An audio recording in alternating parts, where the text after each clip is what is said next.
Hare Hare, Hare Rama, Hare Rama, Rama Rama, Hare Hare, Hare Krishna, Hare Krishna, Krishna Krishna, Hare Hare, Hare Rama, Hare Rama, Rama Rama, Hare Hare. Hare Krishna, Hare Krishna, Krishna Krishna, Hare Hare, Hare Rama, Hare Rama, Rama Rama, Hare Hare. Jai Radha Madhava ki jai, Shri Radha Govinda ki jai, Srila Prabhupada ki jai. Jai Gaur Premanandi. Om Namo Bhagavate Vasudevaya. Om Namo Bhagavate Vasudevaya. Om Namo Bhagavate Vasudevaya. Om Namo Bhagavate Vasudevaya. Om Namo Bhagavate Vasudevaya. Om Namo Bhagavate Vasudevaya. Narayanam Namaskritya Naram Chaiva Narottamam Devim Saraswatim Vyasam Tato Jayamudire Ashtaprayeshu Bhadreshu Nityam Bhagavata Sevaya Bhagavati Uttamashloke Bhakti Bhavati Naishtiki Omagyananti Mirandasya Gyananjana Shalakaya Chakshurumritam Yena Tasmai Shri Gurave Namaha Namo Vishnupadaya Krishna Veshtaya Bhutale Shrimate Bhaktivedanta Swami Niti Namini Namaste Saraswate Deve Gauravani Pracharine Nirvishesha Shunyavani Paschati Vishitarini Jaya Shri Krishna Chaitanya Prabhu Nityananda Shri Advaita Gadadhara Shivasadi Gaura Bhaktavinda Hare Krishna Krishna Krishna Hare Hare Hare Rama Hare Rama Rama Rama Hare Hare Panchakalpatarubhyascha Kripasindhubhyaeva Patitanam Pavan Vaishnavebhyo Namo Namaha. Hare Krishna, dear devotees. Today we are reading from the third canto of the Bhagavata Purana, chapter 39, entitled Devotional Service. Explanation of devotional service.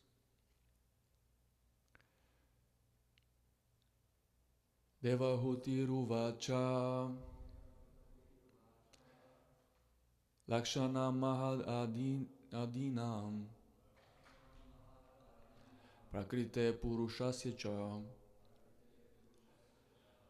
Sarvarupam Lakshyate Misham Yena Tat Paramartikam Yata Sankeshu Katitam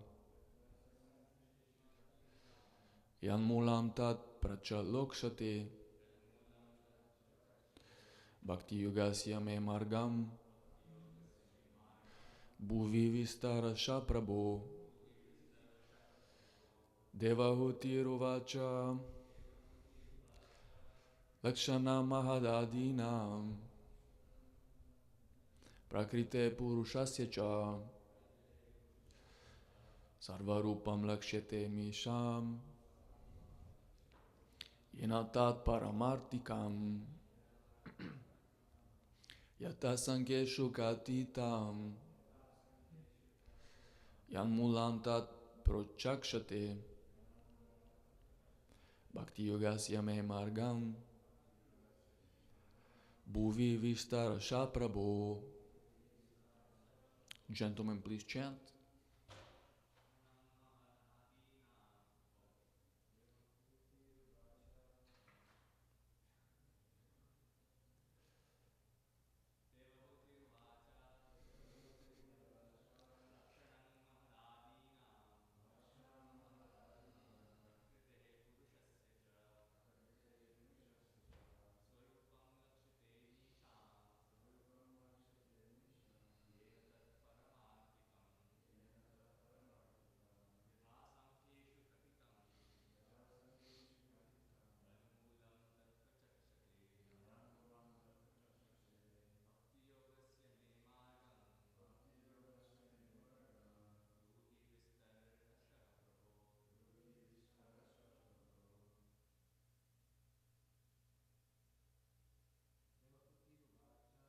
Devahutiruvacha Akshanam Maharadinam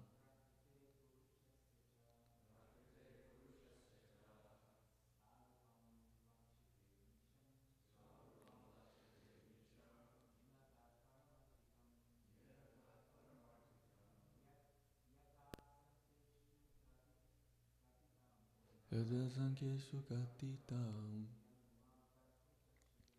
Yamulam Tad Prachakshate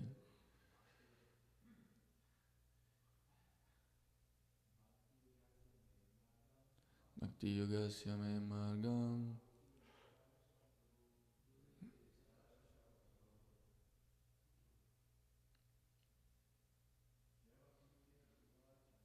Devahutiruvacha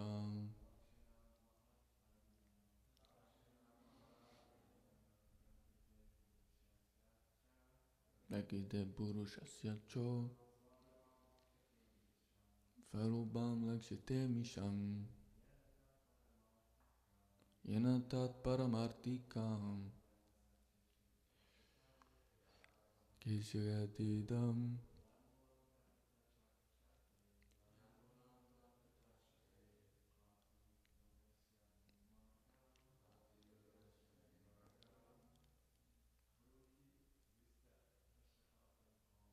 Bruhi Vishtarasha Prabhu. Ladies, Devahutiruvacha Akshana Maharadinam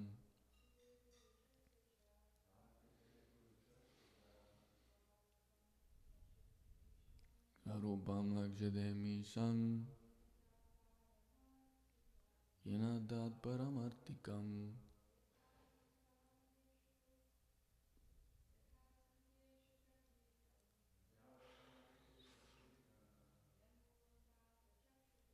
Yanmulam Dat Prachakshate Bhakti Yogasya Memringam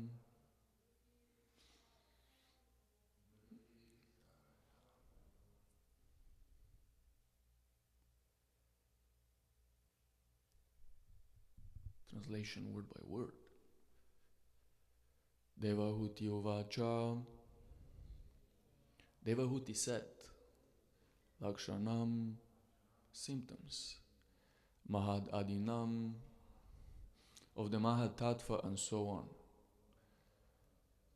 Prakrite, of material nature, Purushasya, of the spirit, Cha, and Svarupam, the nature, Lakshyate, is described, Amisham, of those, Yena, by which, Tat Paramartikam,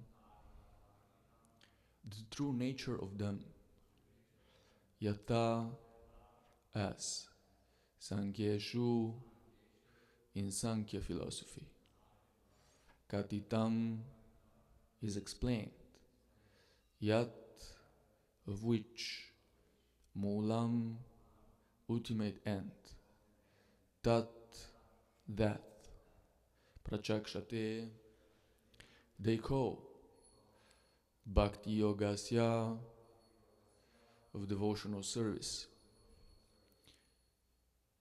to me, Margam, the path, Bruhi, please explain, Vistarashaha, at length, Prabhu, my dear Lord Kapila. Translation purport by His Divine Grace A.C. Bhaktivedanta Srila Prabhupada Ki Jai. Devahuti inquired, my dear Lord, you have already scientifically described the symptoms of the total material nature and the characteristics of the spirit according to the Sankhya system of philosophy. Now I shall request you to explain the path of devotional service, which is the ultimate end of all philosophical systems. Purport. In this 29th chapter, the glories of devotional service are elaborately explained, and the influence of time on the conditioned soul is also described. The purpose of elaborately describing the influence of time is to detach the conditioned soul from his material activities, which are considered to be simply a waste of time. In the previous chapter, material nature, the spirit and the Supreme Lord, or Super Soul, are analytically studied. And in this chapter, the principles of Bhakti Yoga or devotional service, the execution of activities in the eternal relationship between the living entities and the personality of Godhead are explained. Bhakti Yoga, devotional service, is the basic principle of all systems of philosophy. All philosophy which does not aim for devotional service to the Lord is considered merely mental speculation. But of course, Bhakti Yoga with no philosophical basis is more or less sentiment. There are two classes of men. Some consider themselves intellectually advanced and simply speculate and meditate, and others are sentimental and have no philosophical basis for their propositions. Neither of these can achieve the highest goal of life, or if they do, it will take them many, many years. Vedic literature therefore suggests that there are three elements, namely the Supreme Lord, the living entity, and their eternal relationship, and that the goal of life is to follow the principles of bhakti, or devotional service, and ultimately attain to the planet of the Supreme Lord in full devotion and love as an eternal servitor of the Lord. Sankhya philosophy is the analytical study of all existence. One has to understand everything by examining its nature and characteristics. This is called acquirement of knowledge, but one should not simply acquire knowledge without reaching the goal of life, or the basic principle for acquiring knowledge, Bhakti Yoga. If we give up Bhakti Yoga and simply busy ourselves in the analytical study of the nature of things as they are, then the result will be practically nil. It is stated in the Bhāgavatam that such engagement is something like husking a paddy. There is no use beating the husk if the grain has already been removed. The scientific study of material nature, the living entity, and the super soul, one has to understand the basic principle of devotional service to the Lord. Translation once again. Devahuti inquired, "My dear Lord, you have very scientifically described the symptoms of the total material nature and the characteristics of the spirit according to the Sankhya system of philosophy. Now I shall request you to explain the path of devotional service, which is the ultimate end of all philosophical systems." Hare Krishna. So I'm seeking for all of your blessings, dear devotees, especially the senior-most ones, in order to be able to say something for the pleasure of their lordships, Shishi, Radha and Govinda. Because if we speak for the desire of our own purification, even that motivation is material. And this is a very good opportunity to speak on exactly these detailed matters, because in this chapter, Kapiladev is explaining something which is very valuable for us, the essence of Bhakti Yoga, the essence of this practice. I remember this chapter because when I was in Mayapur with Tulsi and Pandava Prabhus, and in the end of my course I had to prepare a lecture on this chapter, devotional service in the modes of nature. And it's been a while since I did that. It was like 3 or 4 years ago, and definitely gotten rusty. But nevertheless, we gave dakshina to all the teachers, so it is explained how the culture is that when you receive spiritual knowledge, you have to give back something. You have to do some service, or you have to you can give some donation, and in this way the knowledge remains with you. So it is something very important. Just a side note. Chanakya Pandit explained how 3 things a person should never be satisfied with, even if he becomes the greatest sannyasi: charity, acquired knowledge, and what was the third one? And austerities. So never to be given up the propensity to always try to be charitable in our actions and acquire more transcendental knowledge and increase our austerities. So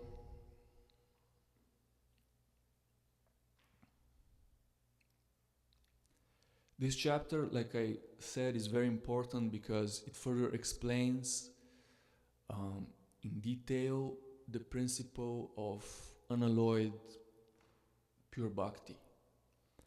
Sarvopadi vinir muktam, tat paratvana nirmalam, hrishikena hrishikesha sevanam, bhaktir uchate. That bhakti or devotional service means that we have to engage all of our senses in the service of the Lord. Sight, smell, hearing, and so forth. Everything has to be engaged for service, not for enjoyment. The service of Radha and Govinda. Because Krishna, he is the master of all senses, Hrishikesha. And when the spirit soul renders service unto the Supreme, there are 2 side effects. One is freed from all material designations. So the illusion becomes dissipated and we are able to see and understand. That is real knowledge indeed. And one's senses are purified by simply being engaged, employed in the service of the Lord. And might seem something very easy to hear, but it's not easy at all. Takes a lot of effort. And Rupa Goswami also gives another definition of devotional service. Does anybody know the other definition?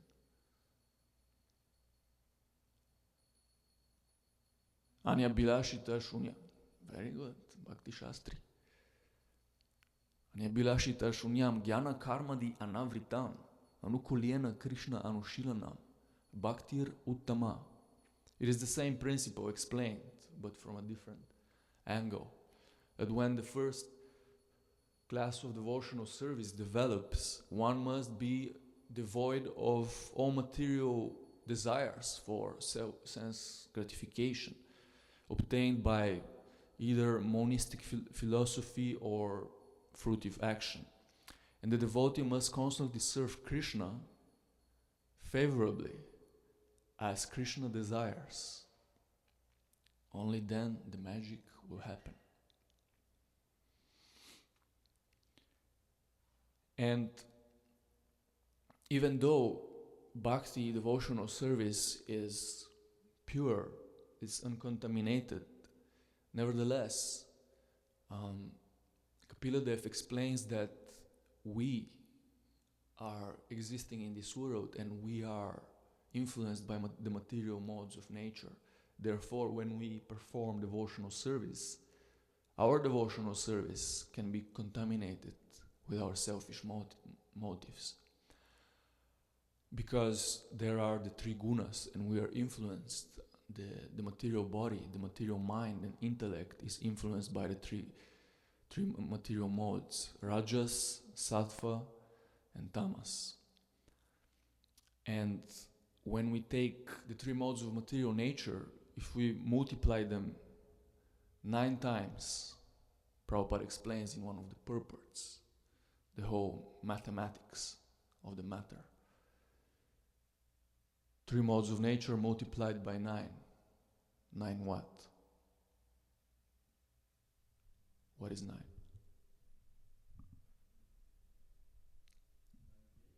9 gates. Yes, the 9 gates to the spiritual world. Shravanam, Kirtanam, Vishnu Smaranam, Padasevanam, Archanam, Dasyam, and so forth. The 9 processes of devotional service which we perform every day. So we can perform all these 9 processes in the different modes, not because the processes themselves are impure, but because we are impure. So we might be chanting in the mode of ignorance. Just like I was asking Tulsi yesterday, please share some realizations, Prabhu. And he told me, on this chapter, he told me, if you go to bed at 11, the next day you will chant in ignorance. So I was very grateful, and I gave him dakshin. So the 9 processes of devotional service can be in the 3 modes. Can be a sattvic motivation, just like some devotees. They sit down and they explain how, let us now have this class, let us now have this activity for our own purification. But that is still selfish, because we are endeavoring for our own benefit also. So that is the sattvic mode of nature. One is doing something for a greater material benefit, for bettering, for balancing his lifestyle, which is, it's all right, it's a good basis, but ultimately, even this motivation has to be given up, because we'll end up in Svargaloka. We'll end up in Valhalla, enjoying, and then you have to come back again. So this is very important, especially for the Asian communities who are very sattvic. They have to understand that being pious and just giving in charity and being good is not enough. One has to become transcendentally good. So one has to do good for Krishna favorably, without any selfish motivations, either for my family or for my community or so forth. So the 3 modes of material nature are multiplied by 9, and that makes 27 types of devotional service. But then Prabhupada explains that they're again multiplied by 3. 3 what? Potatoes?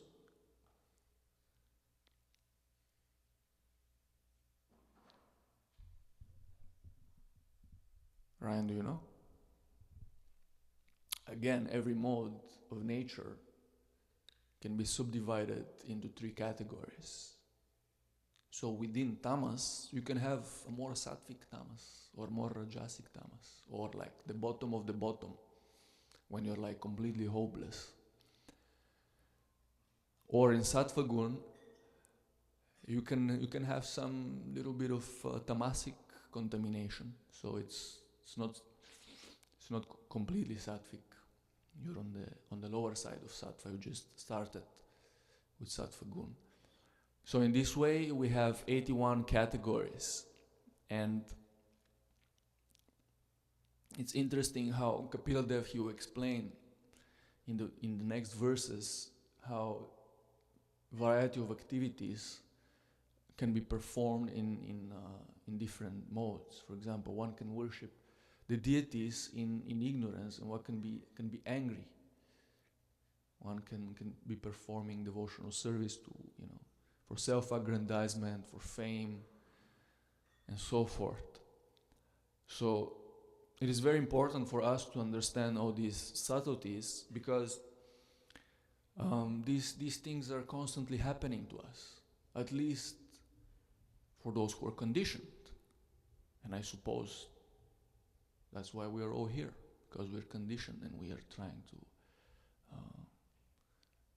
to raise above. If someone says that he has no vice, then he is no vice. You like that one? It is definitely an endeavor to become Krishna conscious. Tamal Krishna Maharaj one time went to Srila Prabhupada and told him, Srila Prabhupada, you said it's gonna be simple. It's gonna be easy. But Prabhupada said, no, I didn't say it's gonna be easy. I said it's gonna be simple. So it's simple for the simple, it's complicated for the complicated. So we have to observe our daily life, and we have to see all these dynamics which are going on in our mind and in our activities, and we have to endeavor to simplify, because it's very straightforward. We just have to become more and more surrendered and become humble servants to the mission. And then savai pumsam parodharmo yato bhaktir adokshache ahaitukya pratihata yayatma suprasidati. Dharma, the supreme occupation for all humanity, by which man can attain to this loving devotional service, must be unmotivated, and it must be uninterrupted. It has to be constant. Mamchayo vyabhicharena bhakti yogena sevate sagunan samatyaitan brahma bhuyaya kalpate. Constantly we have to be engaged in Krishna's service. Krishna, who came as the boar incarnation, today we're celebrating Varahadev's appearance. You know who's Varahadev, Ryan? The boar, yes. So, many years ago, millions of years, there was Kashyapa Muni and Aditi, who kind of drifted a little bit because they had intercourse at an inappropriate time during the Sandhya, when everybody's chanting Gayatri, and they conceived their child at that time. And that was a really bad period to conceive a child, because that is when Lord Shiva passes around to with his buddies, the ghosts, the spirits, the hobgoblins, and he's putting them into the wombs of impious mothers, because he is the most merciful. He is helping those who are the lowest. So at that time, those who engage in this activity, they will have a demoniac child. And that is what happens, even to the great Prajapatis. And Kashyapa Muni and Aditi, they had two famous children. What? See, yeah, Aditi, sir. Thank you. The two famous children, which were known by the names Hiranyaksha and Hiranyakashipu. Yes, very, very famous heroes. And they were extremely demoniac. And in this particular occasion, Hiranyaksha, which name means one who is a gold digger. Yeah, he was very fond of acquiring gold. And he started digging the earth and exploiting all the material resources, up to the point where he extracted so much gold from the earth that it kind of ruined her structure, and she collapsed into the ocean of the material world. What was that? How is that ocean called? It's the Garbhodaka ocean, yes. So Hiranyaksha, he was explained that their bodies were still framed and they were like tall. Their bodies were touching the sky. Big bodybuilders, like we see nowadays. This is the tendency, to become big. The bigger you are, and the scarier you are, and they were like the epitome of this type of desire to be big and to crush the competition and to exploit everything. And the demigods, they were extremely fearful because they saw these nefarious activities going on, and they were praying. In particularly Brahma, he was praying to the Lord to please, do something because we're in trouble. And then at one point, something came out of his nose. When he saw it, was this size, the thumb. Size of the thumb, a little boar came out of his nose. I was like, what is this? And then the boar went into the sky and it became like a huge elephant, and then it grew and grew and more. And then it became this huge, beautiful boar incarnation. And then what happened is he went down into the depths of the ocean and he took the earth on his tusk, brought it up, and the earth was saved by the boar incarnation of Krishna. And then what happened is Hiranyaksha was also there, and he came to know that Vishnu has arrived and he saved the earth. And then there was a big fight between them, and of course Varahadev killed him in the end. Was playing with him like a cat with a mouse. Cats, they play a little bit with the mouse. They don't kill it. First they have fun a little bit, and then the last stroke, and then a meal for the cat.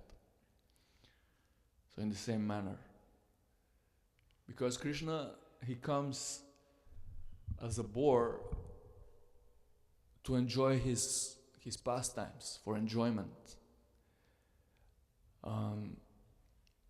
He's not like us.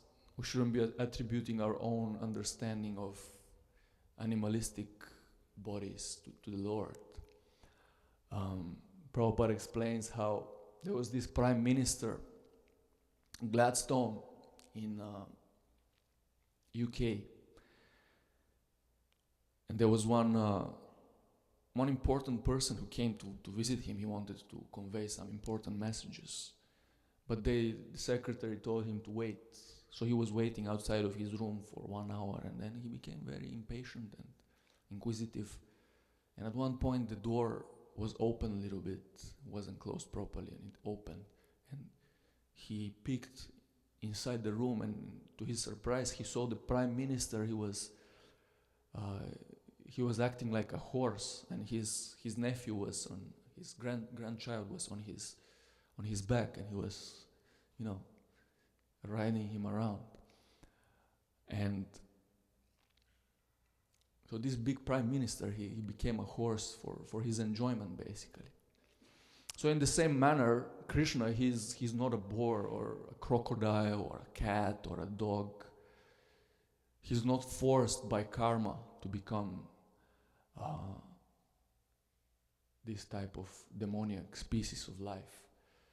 But he comes out of his causeless desire to enjoy his pastimes in the same manner, to play, just like the prime minister was playing with his child. He is a very high representative in the government, but in his family he was just a loving father, and he was engaging in his pastimes. Namam armani lampati. For Krishna, there is no bondage of karma. He comes only to fulfill his wonderful pastimes, and he's not bound. But when we become a boar or a crocodile, then that's punishment by the laws of material natures. Just like there are these surfers on the west coast, maybe on the east coast also. They're struggling in the water, riding the waves. So, by the mercy of material nature, next life they will become fish. They will become some aquatics. They will be forced in that way to take that abominable body. But Krishna, his bodies are transcendental, and whenever he is coming as a boar, as a fish or a cat god, he is enjoying himself. Yes, he comes in every species of life. And we can also enjoy like Krishna. That is what Kapila Dev is explaining.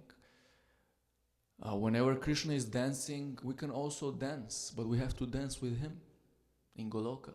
He's inviting everybody, come and dance. That's why he came as Kapila Dev, he came as Vamana Dev, as a Varaha Dev, as Krishna himself or Chaitanya, because he wants us to enjoy with him, to play with him.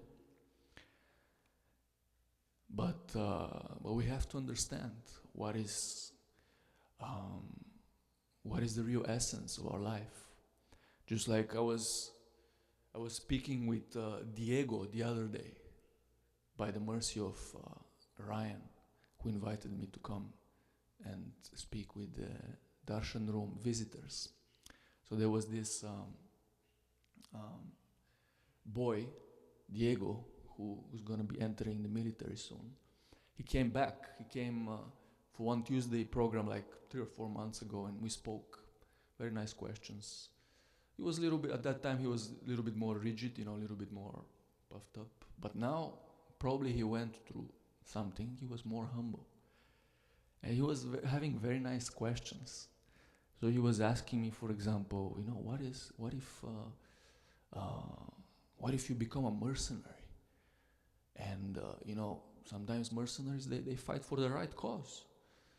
And maybe you're helping your family also, your community, whatever you acquire. Of course, you might be, fighting on the wrong side. You might be doing helping like a terroristic organization, but still you're doing some good things. So I was explaining to him how, it's a very, very complicated matter.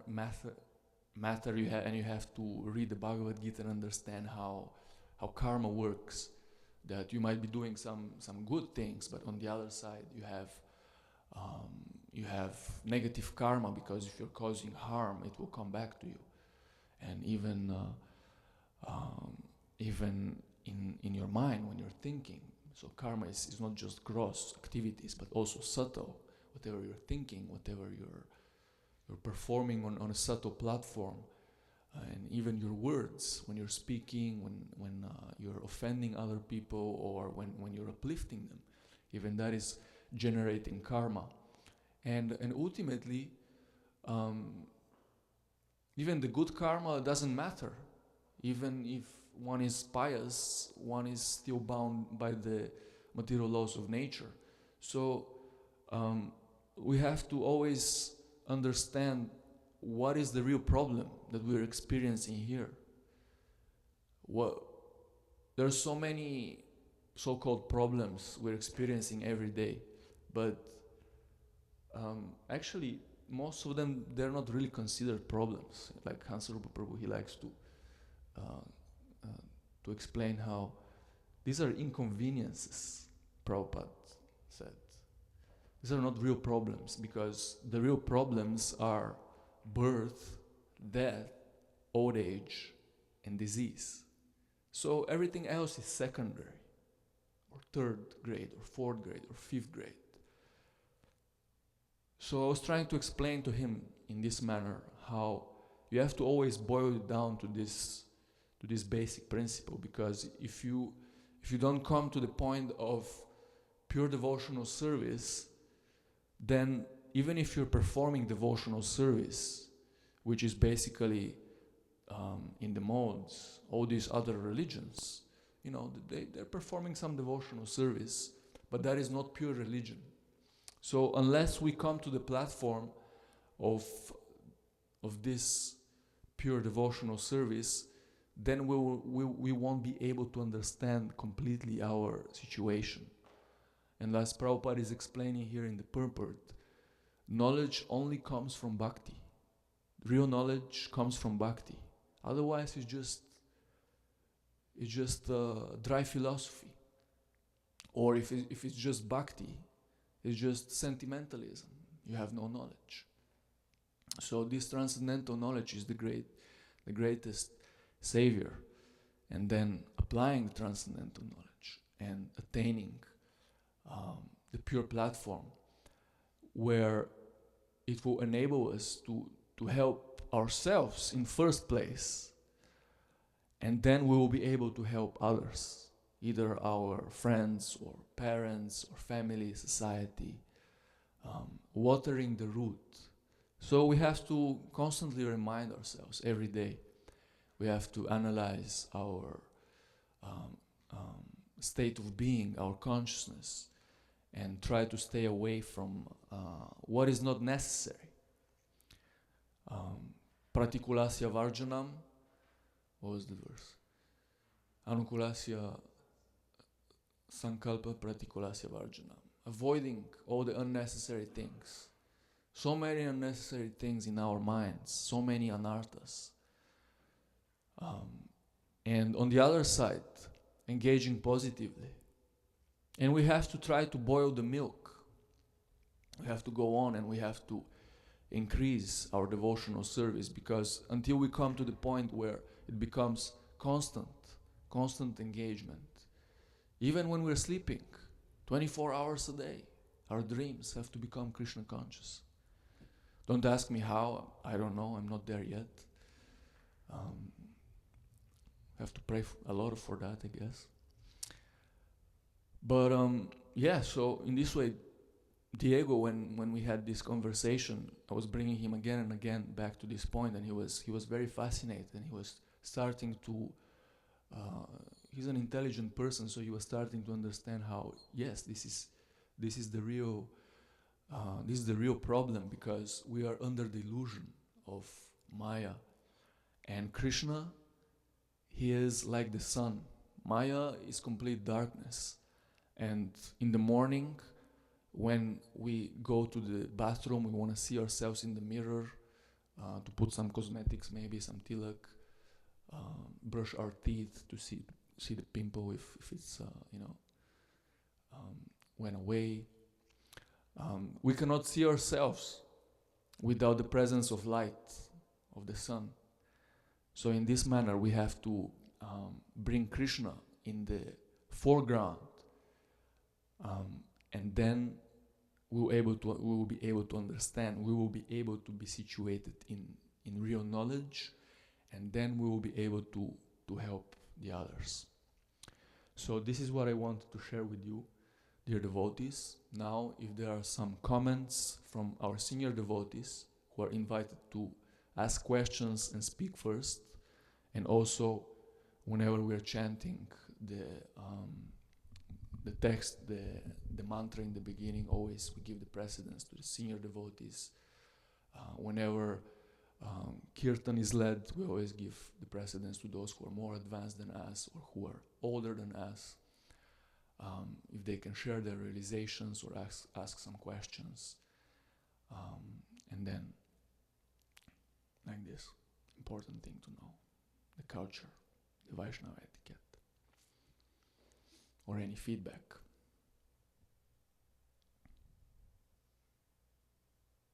Tosi Prabhu. Yes, I have.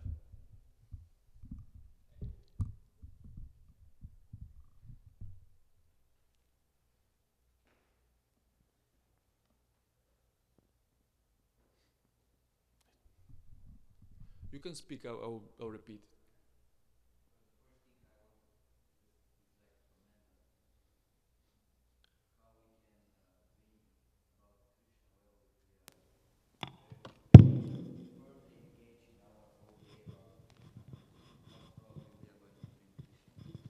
Yes. There is Maya Like if you're always doing something for Krishna during our day, most probably we'll dream about Krishna.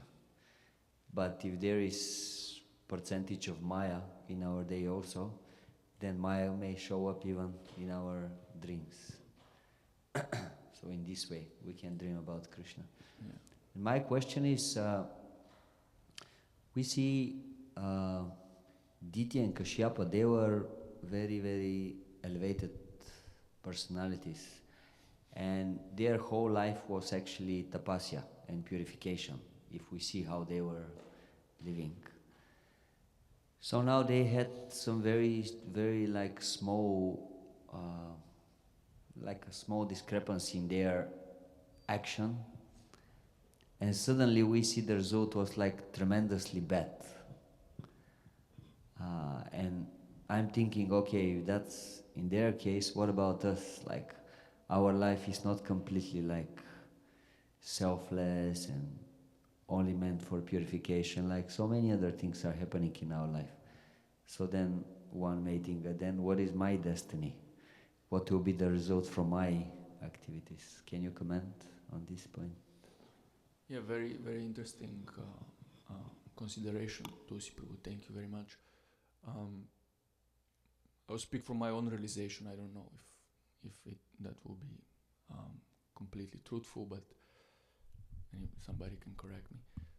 I guess there are different dimensions to the whole matter. Krishna, he teaches through his pastimes with his devotees. He teaches the way of Dharma. Paritranaya sadhunam vinashaya cha dushka. Dharma samstapanartaya. Sambhavami yuge yuge.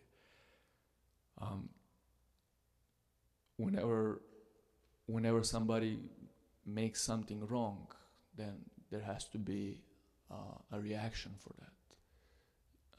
And they were in a very exalted position. So imagine such a responsible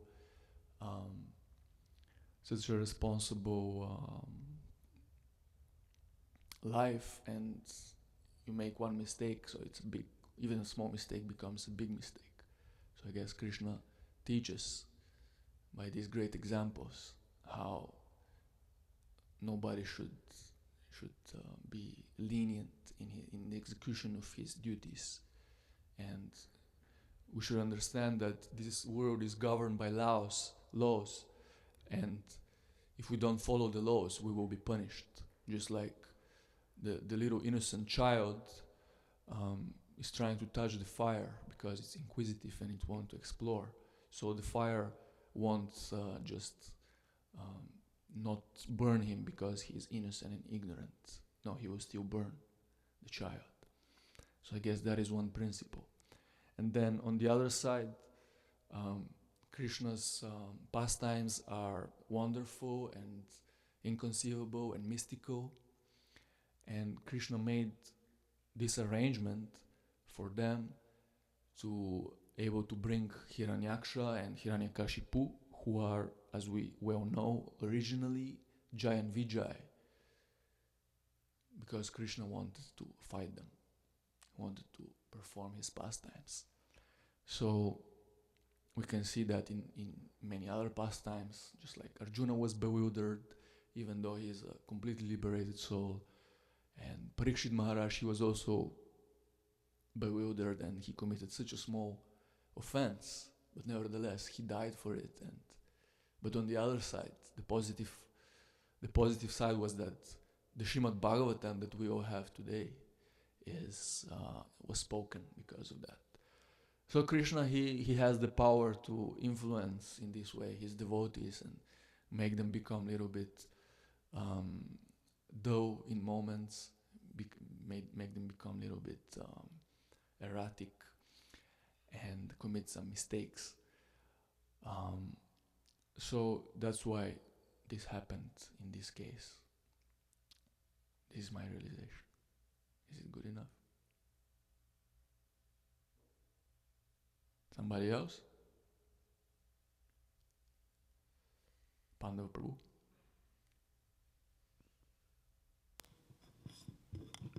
Thank you. I just remembered, I read somewhere that there are two examples, one for the men and one for the women, how strong Maya is. And for the men, for the whole history of the universe, is Brahma, who ran after his daughter.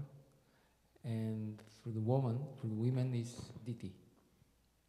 So Krishna is using also, always, as you mentioned, he's using great personalities to teach us, ordinary people, a lesson. So the acharyas explained that these great personalities, they did not actually commit mistake, but they were put into illusion because Krishna likes to use his great devotees to teach us some lesson.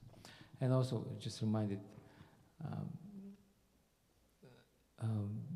about this pastime, it is explained that Kashyapa Muni was at fault, actually, because he should have chastised Diti with strong words, and then her illusion would have been dissipated. But he didn't do that because of too much attachment. He tried to reason with her, he tried to use only sweet words, and then it didn't work out well. So that's what the acharyas explained also.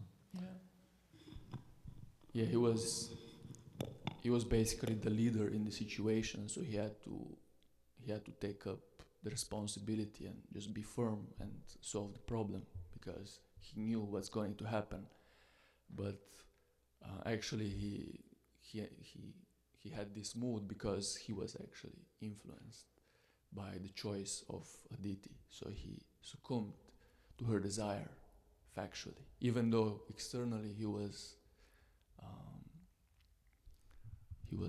saying something else. He was trying to be reasonable.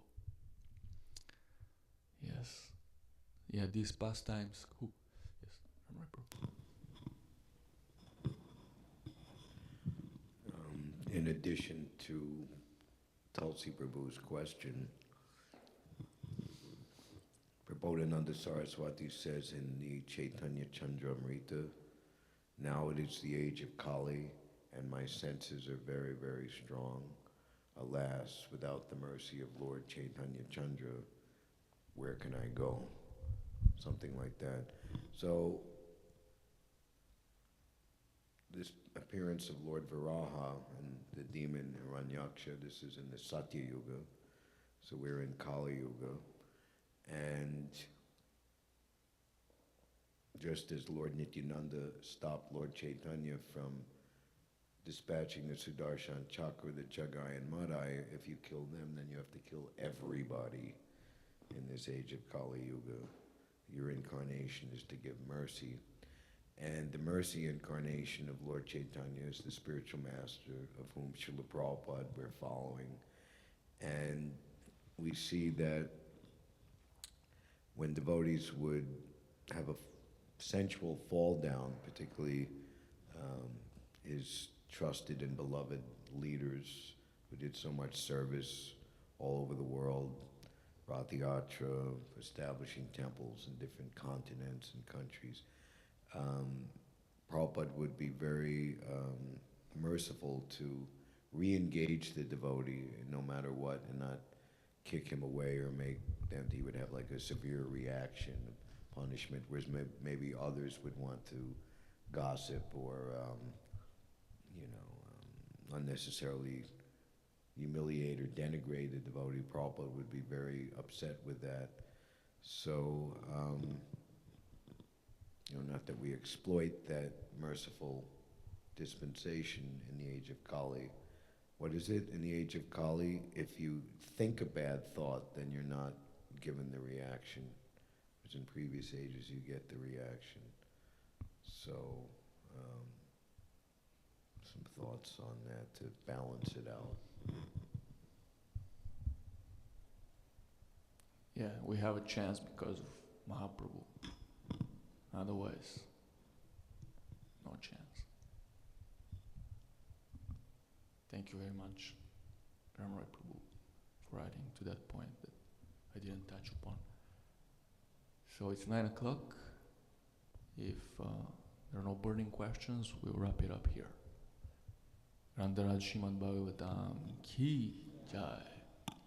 Srila Prabhupada ki